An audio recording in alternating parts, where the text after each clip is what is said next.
Policies. Alauddin के सुल्तान बनने तक दिल्ली सल्तनत की पोजीशन एम्पायर के सेंट्रल पोजीशन पर कंसोलिडेट हो चुकी थी। इसके चलते सुल्तान्स इंटरनल रिफॉर्म्स और एक्सपेरिमेंट्स कर सकते थे। अलाउद्दीन ने divine right theory of kingship को फॉलो किया, यानी मोनार्क की kingship right direct will of God है। उसने एक परमानेंट स्टैंडिंग आर्मी को इंट्रोड्यूस किया। अलाउद्दीन के द्वारा इंट्रोड्यूस की गई मार्केट कंट्रोल और एग्रेरियन पॉलिसीज को उस समय के one of the great wonders of the world कहा जा सकता है। अलाउद्दीन ने सभी कमोडिटीज जैसे फूड ग्रेन्स, शुगर और कुकिंग ऑयल से लेकर नीडल तक, और कॉस्टली इंपोर्टेड क्लोथ से लेकर हॉर्सेस, कैटल और स्लेव्स की कॉस्ट फिक्स की। इसके लिए उसने दिल्ली में 3 मार्केट्स सेटअप किए, एक फूड ग्रेन्स के लिए, दूसरा कॉस्टली क्लोथ्स के लिए और तीसरा स्लेव्स और कैटल के लिए।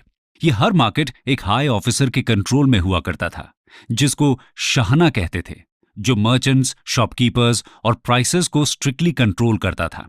चीप फूड ग्रेन की रेगुलर सप्लाई के लिए उसने डिक्लेयर किया कि दोआब रीजन में लैंड रेवेन्यू अब डायरेक्टली स्टेट को पे किया जाएगा, यानी अब विलेजेस को एज एन इक्ता असाइन नहीं किया जाएगा। अलाउद्दीन ने ब्लैक मार्केटिंग को स्ट्रिक्टली प्रोहिबिट किया। रेवेन्यू सिर्फ कैश में कलेक्ट किया जाता था, नॉट इन काइंड। इसकी मदद से आर्मी को भी कैश में पेमेंट किया जाता था। ऐसा करने वाला अलाउद्दीन पहला सुल्तान था। आर्मी की एफिशिएंसी के लिए गुड क्वालिटी हॉर्सेस, वो भी चीप रेट्स में जरूरी थे, इसलिए उसने हॉर्सेस के प्राइसेस को भी कंट्रोल किया।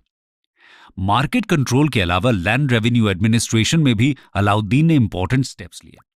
वो पहला ऐसा मोनार्क था जिसने लैंड रेवेन्यू का असेसमेंट लैंड अंडर कल्टीवेशन के आधार पर किया, यानी बिना कल्टीवेशन वाले लैंड के लिए रेवेन्यू